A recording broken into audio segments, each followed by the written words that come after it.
As a man, finding a truly great pair of pants can feel impossible. Some wrinkle the moment you sit down. Others look fine but don't travel well, don't move well, or completely lose their shape throughout the day.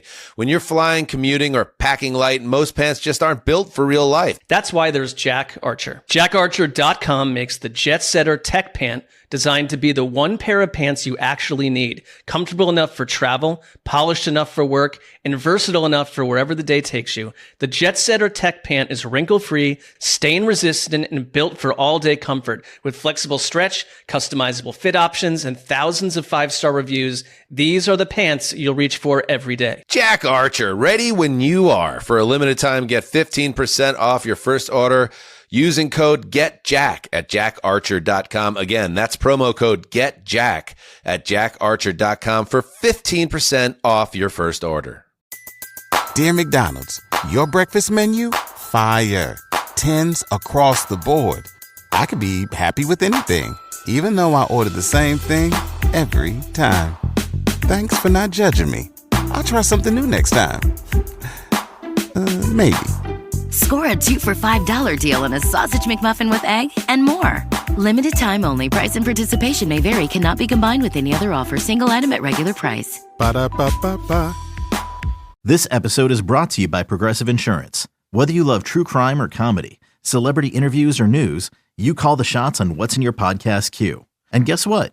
Now you can call them on your auto insurance too with the Name Your Price tool from Progressive. It works just the way it sounds. You tell Progressive how much you want to pay for car insurance, and they'll show you coverage options that fit your budget. Get your quote today at Progressive.com to join the over 28 million drivers who trust Progressive.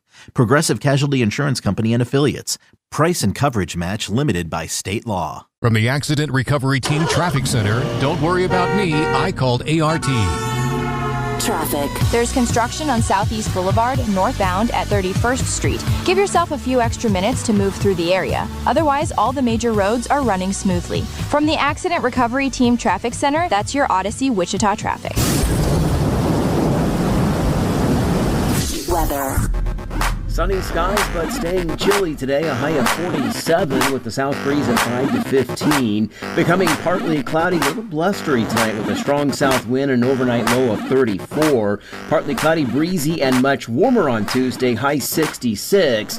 More clouds on Wednesday and a high of 65. Could see a little bit of rain on Wednesday night. That's your forecast from Storm Team 12. I'm meteorologist Jake Dunn. This is an Odyssey Sports Minute. Hockey now belongs to America, and to quote modern-day philosopher Kendrick Lamar, Duckworth, Canada, they not like us. Team USA beat Canada 2-1 in overtime to win Olympic gold on Sunday. New Jersey Devils center Jack Hughes scored the game-winning goal for the U.S. to bring home the gold. Hughes also lost a few teeth during the game. He showed a bloody smile, maybe get him a gold medal and some gold teeth. He's earned it on Denton Day. The Jim Rome Show. You know who cracks me up? Kevin Durant. The years he has spent online as himself and lurking with his burner accounts are well documented and came to light once again this past weekend. You're not here to get into Twitter nonsense. It's what you do. It's who you are. Jim Rome, afternoons at 2 on 97.5 and 1240 KFH, Wichita's most listened to sports radio. More than 200 members of Congress are standing up for AM radio listeners. The AM Radio for Every Vehicle Act will keep AM radio in cars, because when cell and internet services are down, this free service could be your only lifeline. Text AM to 39179. Tell Congress to pass this critical legislation now. Message and data rates may apply. You may receive up to 4 messages a month, and you may text STOP to stop. This message furnished by the National Association of Broadcasters. The commercials are over. Yo, I haven't got all day. 869-1240. Time to get busy. This is Sports Daily on KFH. All right, welcome back in, everybody. It is Sports Daily. Glad to be here with you on a Monday, on a big Monday for KU. We'll preview KU's game coming up in Lawrence tonight against Houston. Should be a good one. We'll get some fresh rankings before that game starts. So we'll have that probably not before the end of the show, but as it looks now, it's probably not going to stay. Didn't they both lost? So I don't know. It'll be a top 10 matchup, maybe top 10. 2-8. You think Kansas will stay in the top 10 after that Cincinnati loss? Probably not. Kansas is a 2.5-point dog at home tonight. We know how that goes. We know how their record 2.5. It's moving. I saw it 1.5. Yeah, but we get that Kansas money line. That's probably where I'm headed tonight with this. Just history tells you. And I love Houston, by the way. Houston's on the short list as of February 23rd of a team that I'll pick to win a national championship this year. But I'll probably be betting KU tonight. What's their stud's name? Kingston Flemings? The freshman? Well, they have 3 studs. Well, yeah, they've got Flemings and Sharp and Eugene still. They don't have the bigs they had the last couple of years. The depth down there. They don't have J1, but they've got the Tug. But they're good. Like the only guy on the roster that was still played against the Shockers back in the American days. It's a little different. Last year it was just Sharp and Uzan just firing threes and getting every rebound. And Roberts and Tugler just got 40 offensive rebounds a game. But this year they had Flemings the offense. They lose a little of that defense and rebounding, but I really like them. I really like Duke. As far as a national championship contender. I'm just excited. I'm excited tonight that I just get to listen to Kelvin Sampson talk again. Because the last time Kelvin Sampson talked, he bit my head off for asking too many questions about the Shockers. You should ask him what he thinks of the Shockers tonight. If they lose, you want me to say that? Coach, I'm sorry. It's a tough loss. Shockers have won 7 of their last 9. What do you think about that? Do you remember when you came to Wichita? That'd be hilarious, actually. Okay, let's answer a couple of questions before we dig in on KU. Jay asks us, what is it about this year's Wichita State basketball team, this is via YouTube, that you like more compared to the last couple of seasons during this point of the season? I like that question. To me, they have they're deeper, I think I would say. I think it's just the offensive threat that they haven't had. Yeah. But even the final year of IB, they didn't really have it. Colby Rogers was a pretty big-time scorer. He was. Ricky Council never quite took over. But even if you're looking at the Paul Mills only Shockers, I guess I would say like the pieces just kind of fit and like they do a little of everything. I wish they were a little more balanced offensively, but they've shown us a few times they can be. I think TJ Williams' emergence will help that. I think that's the best re-emergence, maybe we'll call it. Yeah, I can't wait to have Paul Mills tell us the story that he told in postgame about TJ Williams. But I think that's the best way to put it. Is that it's just the best puzzle piece fit that they've had. It makes sense of and like if you like I was talking about last week. If you really want to dig into the numbers, like they shoot so many unassisted shots with Kenyon Giles specifically because they're so good at offensive rebounding. Right. And then like outside of that, they've got guys like TJ Williams and Batee who are just athletes that can get to the rim and do this. So it's like they have all the levels and all the boxes kind of checked. And that's why they're able to win games in different ways is what I think. Yeah, I do too. I think, yes, it fits the style that they've been playing. We just talked about it with Houston. You can fire it up and just plan on winning the rebounding battle. That's what and Houston did really well. Houston did it at an elite level. But they have with Williams and Batee, I wouldn't say they have like elite level shot making ability like on a drive, but it's really good. And it's as good as what you see in the American, and it's getting better for TJ Williams. It's getting back to what we saw at the very beginning of the year, that confidence. And so like all of that combined, but it's the rebounding. I mean, this team's superpower is its rebounding. You're looking at one of the best rebounding teams in the country. Yep. If you take that with the Giles heater, they are hard to beat. That's what my biggest thing for the people that obviously Emmanuel Okorafor played great. We'll talk about that coming up later in the show. But the fact of like, if you can't stand the Wilberg experience of holding your breath every time that he's got it down low, then you're giving up a lot of offensive rebounds because that dude is so good at offensive rebounding. Yeah, he's great. Really, and he's going to develop. You got to remember, he didn't really play at Purdue. Like it's hard to rewire your brain to like not put the ball on the floor as soon as you get a rebound, which is what he does. That drives everybody crazy.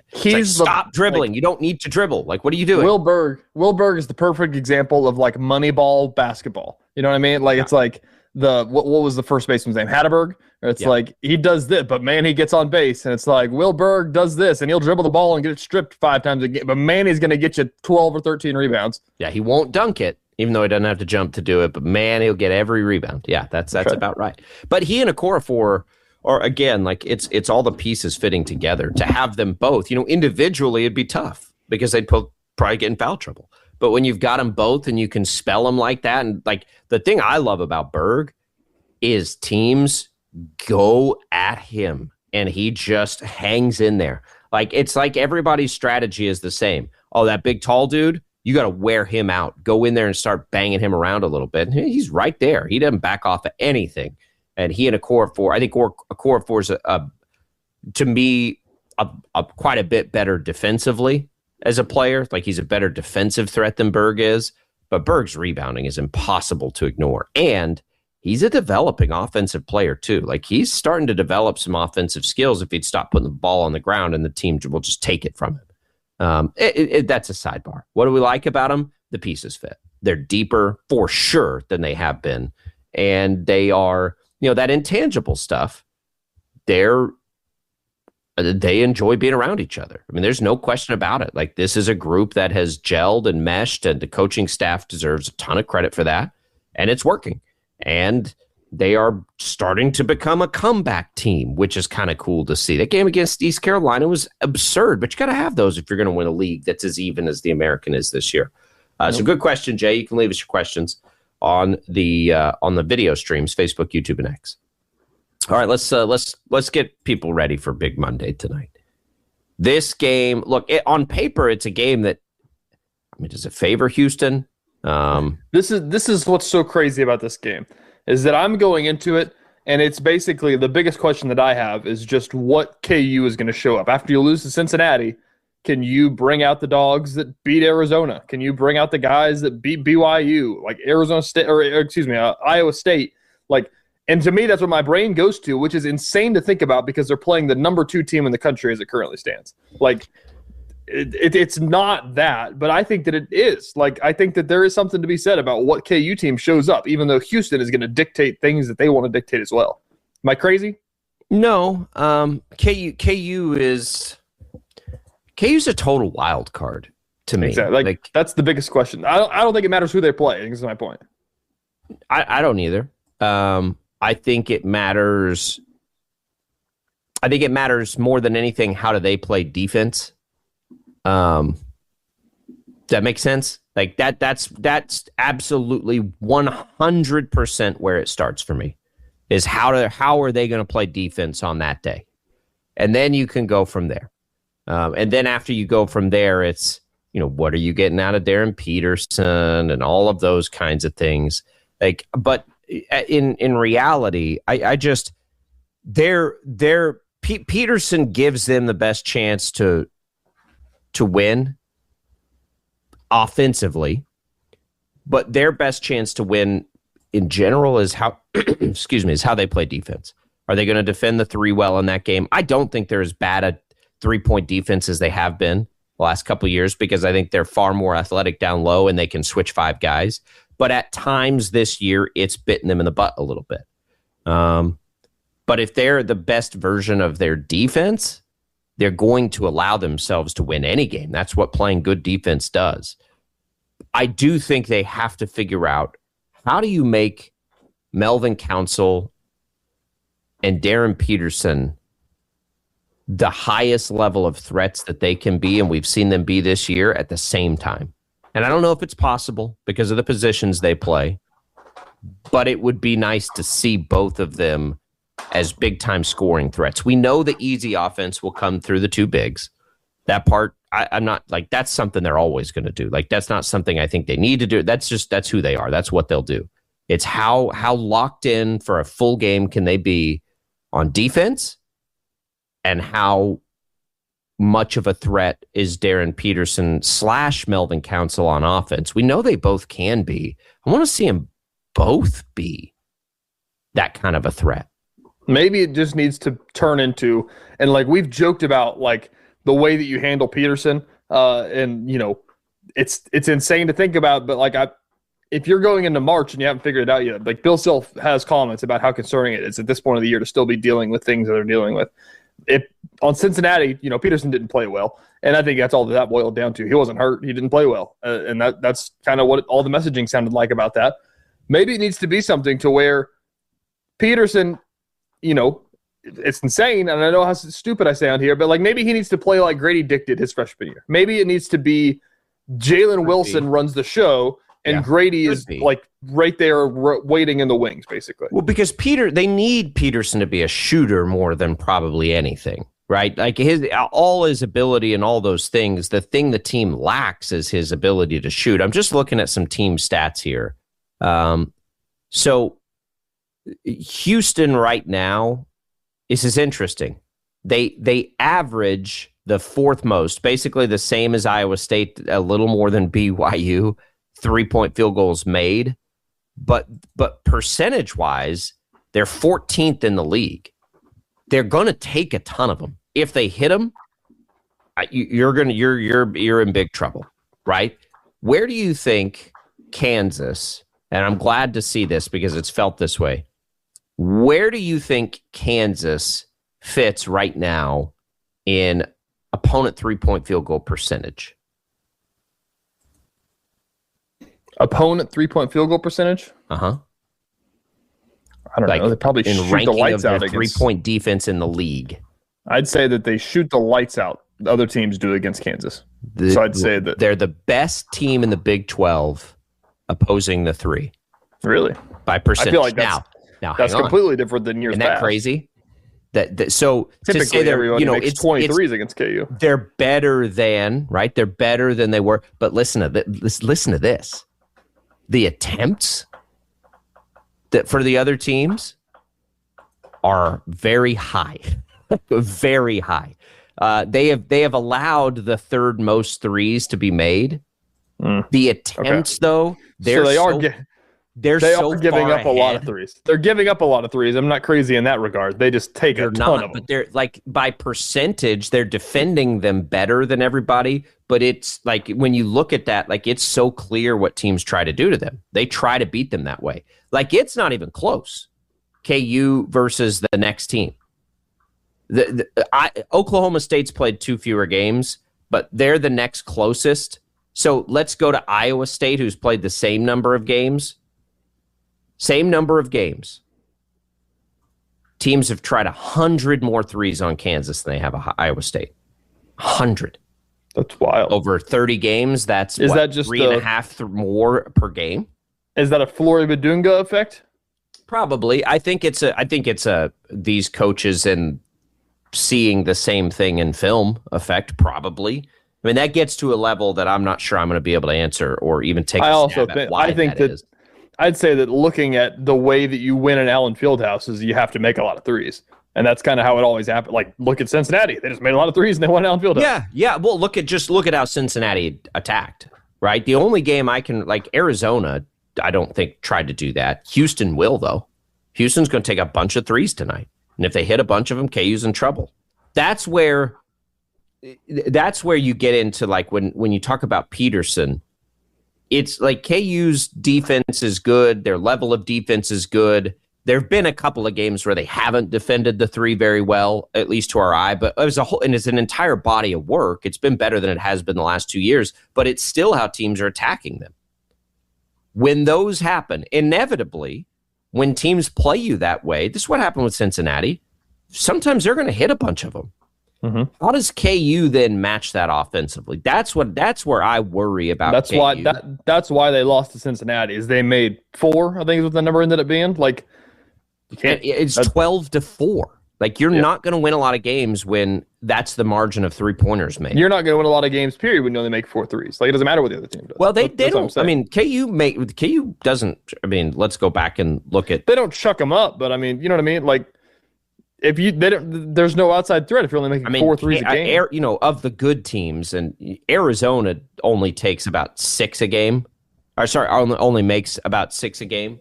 So they've shot a pretty significant amount fewer than KU. But KU's down. It's KU and Arizona at the bottom of 3-pointers attempted this year.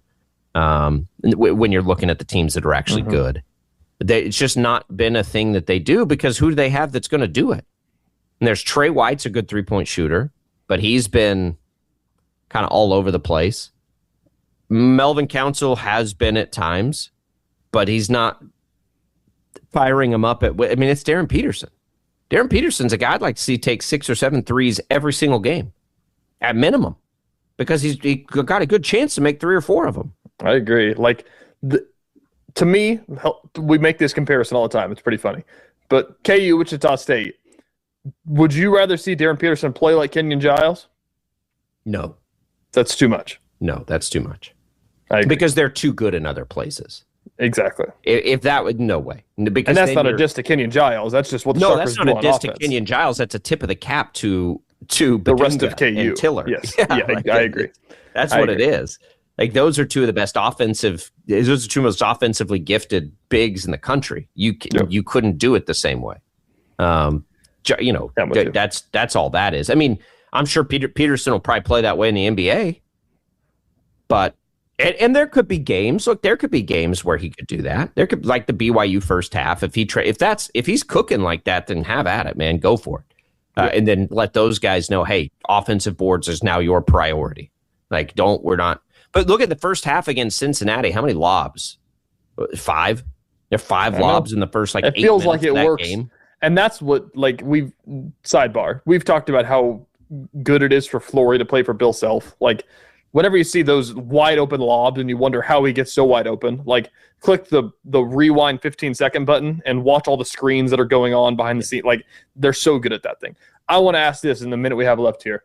My brain, as a radio TV guy, goes to, what if they lose? What's the conversation then become? Houston's good. You don't think KU people are going to freak out about losing back-to-back in late February? Oh, sure. KU people freak out anytime, but I'm just... Is it a warranted freak out? I said this last night on Sports Sunday. All I care about is that KU has equipped itself to win NCAA tournament games. That's it.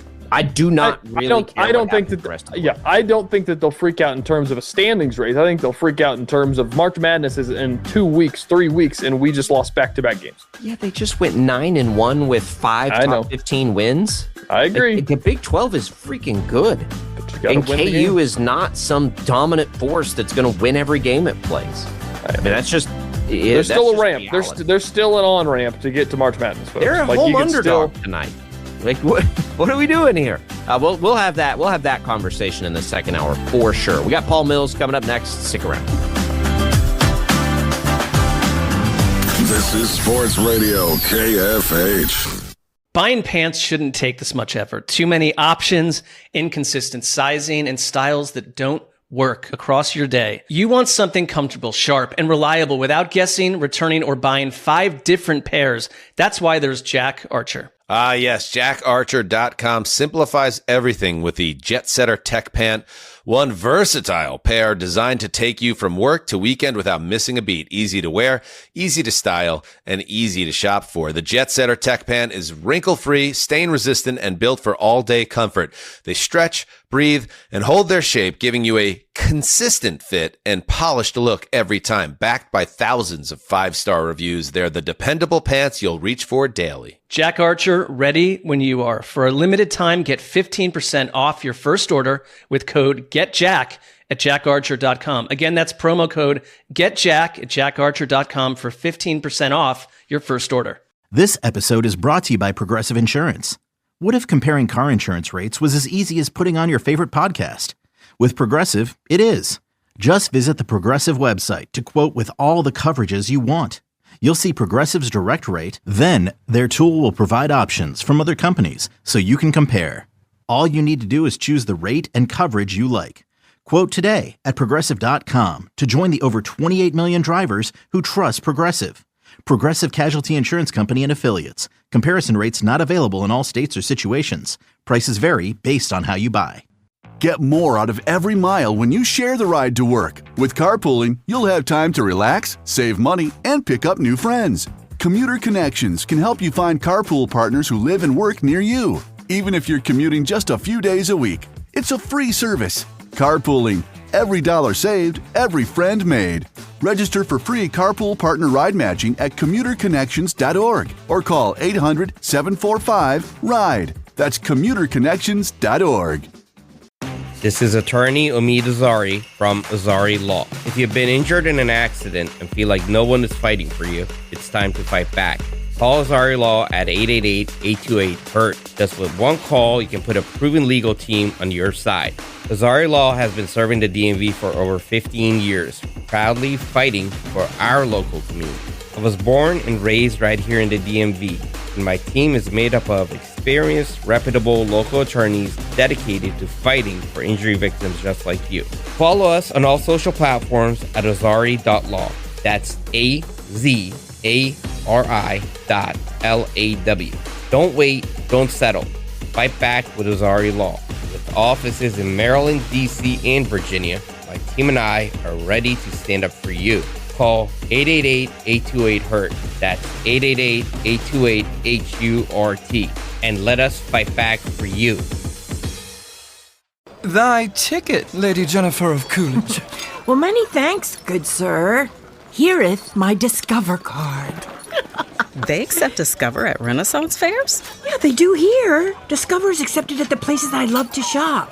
Getteth with the times. With the times? You're playing the lute. Yeah, and it sounds pretty good, right? Discover is accepted at 99% of places that take credit cards nationwide. Based on the February 2025 Nielsen report.